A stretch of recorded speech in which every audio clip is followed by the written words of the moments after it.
Viral താരത്തിന്റെ ഭർത്താവിന് തിരിച്ചടി. അറസ്റ്റ് വിലക്ക് നീക്കാനാകില്ലെന്ന് കോടതി. കുംഭമേള വൈറൽ പെൺകുട്ടിയുടെ വിവാഹത്തിൽ ഭർത്താവ് മുഹമ്മദ് ഫർമാന് തിരിച്ചടി. പ്രായപൂർത്തിയാകാത്ത കുംഭമേള വൈറൽ പെൺകുട്ടിയുടെ വിവാഹവുമായി ബന്ധപ്പെട്ട കേസിൽ അറസ്റ്റിനുള്ള വിലക്ക് നീട്ടണമെന്നാവശ്യപ്പെട്ടുള്ള മുഹമ്മദ് ഫർമാന്റെ ഹർജി കേരള ഹൈക്കോടതി തള്ളി. മധ്യപ്രദേശ് ഹൈക്കോടതിയിലാണ് പോകേണ്ടതെന്ന് കേരള ഹൈക്കോടതി പറഞ്ഞു.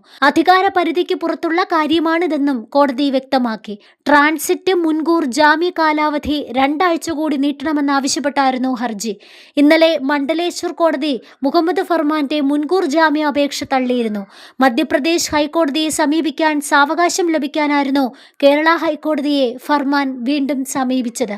നേരത്തെ മുൻകൂർ ജാമ്യാപേക്ഷ തീർപ്പാക്കിക്കൊണ്ട് മധ്യപ്രദേശ് ഹൈക്കോടതിയെ സമീപിക്കാൻ കേരള ഹൈക്കോടതി ട്രാൻസിറ്റ് മുൻകൂർ ജാമ്യം നൽകിയിരുന്നതാണ്. അന്ന് മുൻകൂർ ജാമ്യാപേക്ഷയിൽ ഇടപെടാതെ അധികാരപരിധിയിലുള്ള കോടതിയെ സമീപിക്കാനായിരുന്നു കേരള ഹൈക്കോടതി ഉത്തരവിട്ടത്.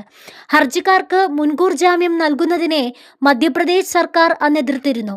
വ്യാജരേഖ ചമച്ചുവെന്ന കുറ്റവും മുഹമ്മദ് ഫർമാനെതിരെ നിലനിൽക്കുന്നുണ്ട്.